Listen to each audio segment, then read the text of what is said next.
तो हेलो बच्चों, कैसे हो आप लोग? ठीक है सर। आज हम आपको बताएंगे औसत या फिर माध्य या फिर समांतर माध्य से संबंधित ऐसे सवाल जो आपको एंट्रेंस एग्जाम में देखने को मिलेंगे या फिर कंपटीशन के एग्जाम में भी आपको ऐसे देखने को मिलेंगे।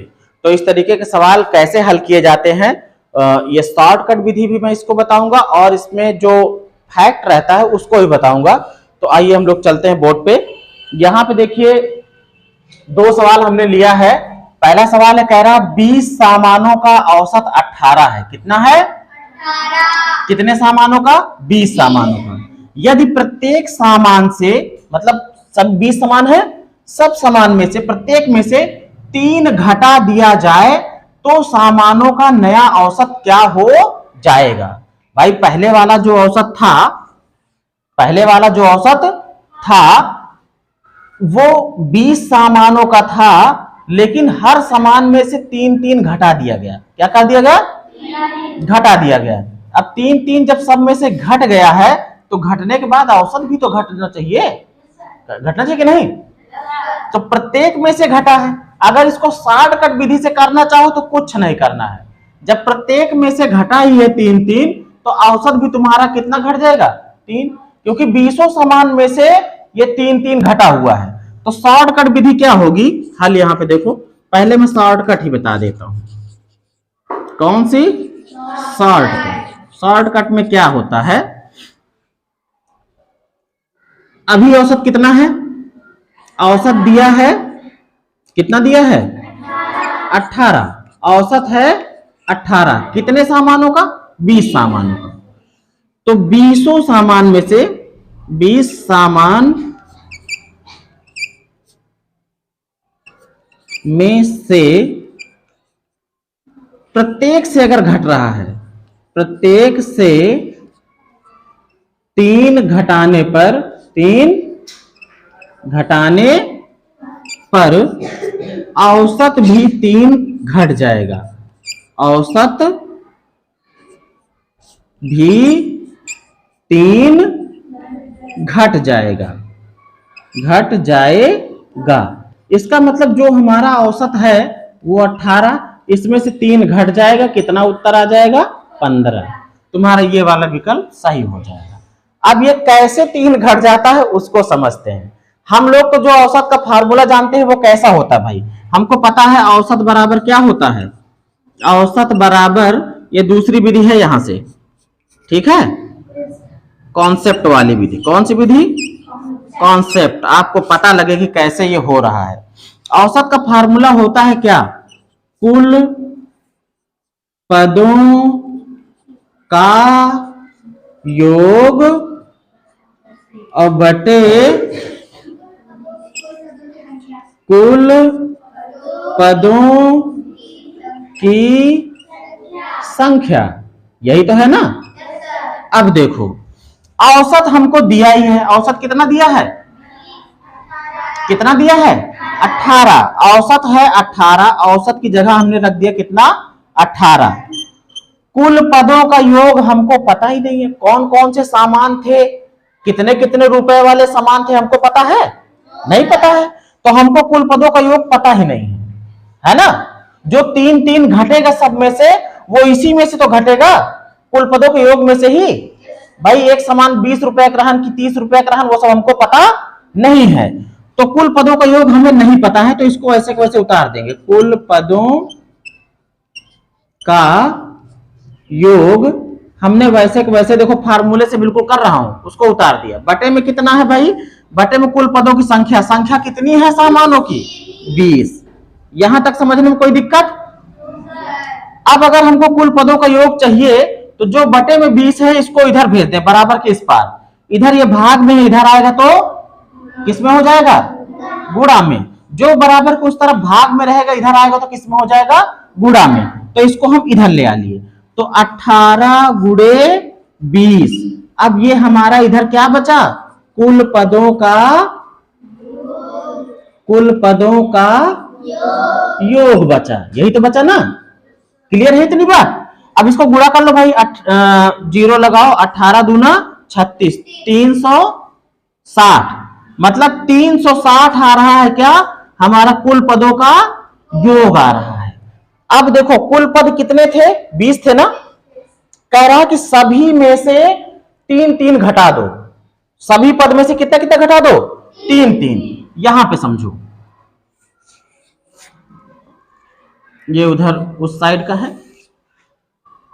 कह रहा था सभी सामान से, सभी सामान से कितना कितना घटाना है, 3 घटाना है। तो कितने सामान है कुल, 20 सामान है ना। अगर मान लो 20 सामानों में से 3-3 रुपया कम करना होता तो कुल कितना कम हो जाता भाई, 3 गुणे 20। एक सामान में से 3 रुपया घटा रहे हो तो 20 सामान में से घटे हो तो 20 तिया 60 रुपया घट जाएगा ना। इसका मतलब जो हमारा कुल पदों का योग था कितना आया था, 360 ना। इसमें से कै रुपया घट जाए, 60 रुपया घट जाएगा। तो तुम्हारा कुल पदों का योग जो होगा वो बदल जाएगा। अब नया कुल पदों का योग, नया कुल पदों का योग। अब नया कुल पदों का योग क्या आता है भाई, जो पुराना वाला था 360 था ना, इसमें से घट जाएगा कितना, 60 घटेगा ना। जब घट जाएगा तो अभी कितना हो जाएगा ये 300। अब कह रहा कि अब इसका औसत निकालो। देखो 3 घटा देते हैं, अब सामानों का नया औसत निकालो। अब औसत कैसे निकलता है, औसत निकालने का वही तरीका, कुल पदों का योग बटे कुल पदों की संख्या। अब नया औसत भी निकलेगा। नया औसत कैसे निकलेगा, देखो भाई बहुत सिंपल है। कुल पदों का योग, अब कुल पदों का योग क्या रह गया है, 300 ना। कुल पदों का योग कितना रह गया है, 300। हाँ, तो यहां लिख देंगे 300 और बटे कुल पदों की संख्या। पद तो उतने ही है, 20 ही ना, 20 से 19 तो नहीं हुआ। तो 300 बटे 20, 0 से 0 कट गया, 2 एक कम, 1 बचा ना, यहां लग गया तो 10 बन जाएगा ना। 2 पंचे कितना आया, पहले भी 15 आया था ना, है ना भाई। हाँ, अभी ये वाला तरीका तब ना सेट होता, कब ना सेट होता, जब वो ये ना कहता कि सभी में से 3-3 घटाओ। ये तो कह दिया था प्रत्येक में से, सभी सामानों में से 3-3 घटा दो। तो प्रत्येक में से घटाओगे तो फिर तो औसत भी घट जाएगा उतना ही। लेकिन अगर ये कहता कि कोनो एक सामान में से घटा दियो, सब में से ना घटाओ, तब फिर ये वाला जो शॉर्टकट था ये फेल हो जाता। इसीलिए शॉर्टकट वाले नियम पे नहीं चला जाता, कॉन्सेप्ट वाले पे चला जाता है। हमारा फार्मूला सीधा सा है, औसत बराबर कुल पदों का योग बटे कुल पदों की संख्या। हमको औसत दिया था 18, हमने 18 रख दिया। कुल पदों की संख्या दी थी 20, उसको रख दिया। कुल पदों का योग हमने निकाल लिया, 20 को इधर भेज दिया, गुणा हो गया, 360 आ गया, कुल पदों का योग आ चुका है।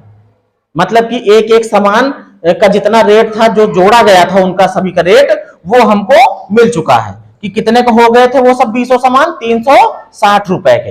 अब कह रहा हर सामान में से तुम कितना कितना कम कर दियो, 3-3 रुपए। तो 20 सामान है तो कुल कितना कम हो गया, 60 रुपया। अब ये 60 रुपया किसमें कम हो गया, कुल पदों के योग में। कुल जो उनके रुपए थे, कुल जो मूल्य थे, उसमें से 60 रुपए कम हो गए। तो नया हमारा योग कितना आ गया, नया आ गया 300।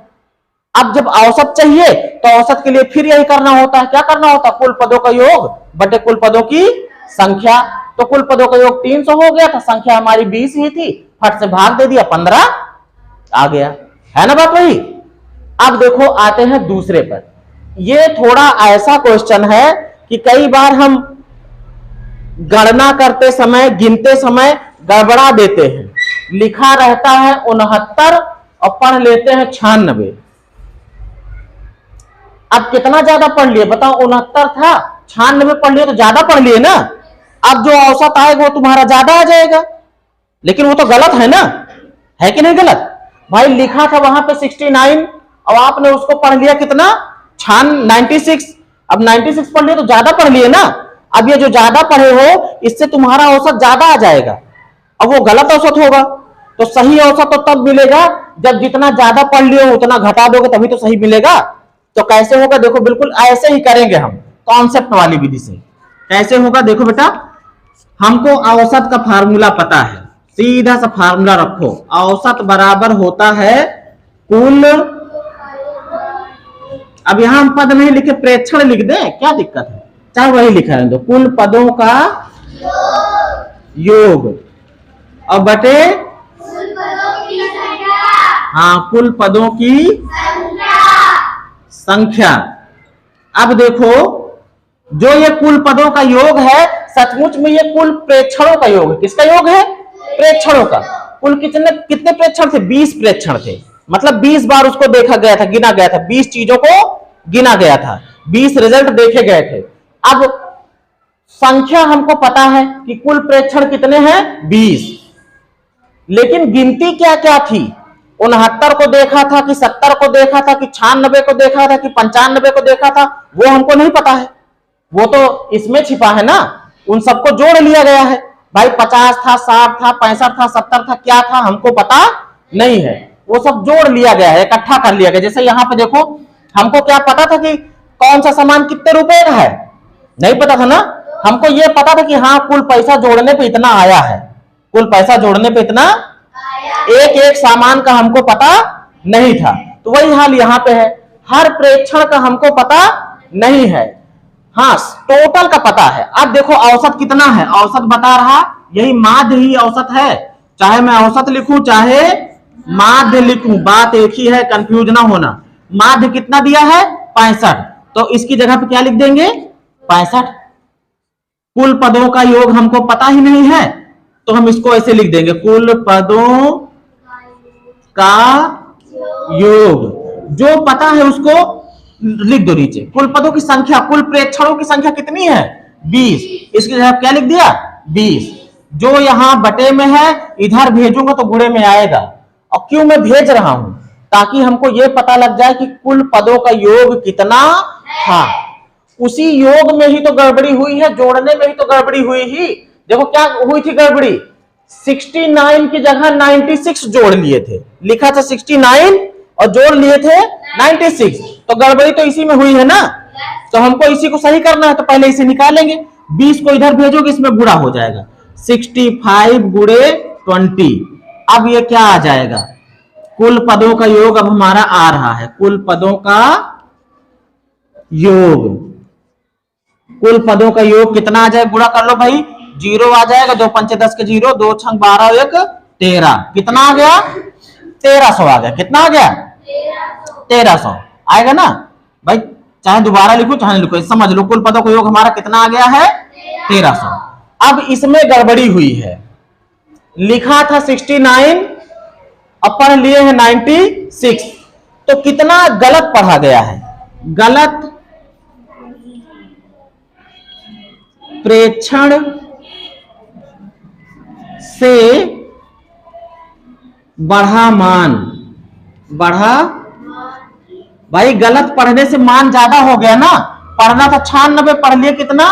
सॉरी, पढ़ना था 69, पढ़ लिए कितना? 96, तो कितना ज्यादा पढ़ लिए हैं? 96 में से 69 घटा दो, कितना पढ़ लिए भाई? 16 में से 9 गया 7, है ना। यहां बचा 8, 8 में से 6 गया 2, 27 ज्यादा पढ़ लिए थे, 27 अब ज्यादा पढ़ लियो तो फिर इसमें से घटा दो, इसमें से घटा दो, अपने आप सही हो जाएगा। तो सही वाला अब निकालते हैं, तो 1300 में से घटा देंगे सही कुल पदों का योग, कुल पदों का योग सही वाला। अब सही वाले में क्या होगा? 1300 में से घट जाएगा, कितना ज्यादा जोड़ लिए थे? 27 ज्यादा जोड़ लिए थे ना, तो कितना आ जाएगा? घटा लो भाई, 10 में से 7 गया 3, यहां बचा 9, 9 में से 2 गया 7, है ना। यहां बचा 2, अरे 12 ही आ जाएगा, है ना। ये आ गया सही वाला कुल पदों का योग। अब औसत चाहिए, सही वाला माध्य, सही माध्य। सही वाला माध्य कैसे निकलेगा? अब सही वाला कुल पदों का योग मिल ही गया है, कुल पदों की संख्या से भाग दे दो खाली। कुल कितने थे प्रेक्षण? 20 थे, 20 से भाग दे दो, तो कितना है भाई ये? 1273 भागे 20, 20 से भाग दे दो। पहले तो ये 0 काटो, एक अंक के पहले यहां दशमलव लगा दो, है ना। 2 छंग 12, फिर 2 तिया 6, एक बचा ना, यहाँ पे दशमलव भी आ गया है, दशमलव लगा दो। एक बचा है जो इसके बगल लग जाएगा, 13 बन जाएगा। 2 छंग, एक बचा ना, दशमलव लगाई है, 0 बढ़ जाएगा तो 10 बन जाएगा। 2 पंचे 10, आ गया कितना, 63.65। ये वाला पहला वाला सही निकला, है ना। अब इसे नोट कर लो, इस तरीके से लगेंगे सवाल, ठीक है।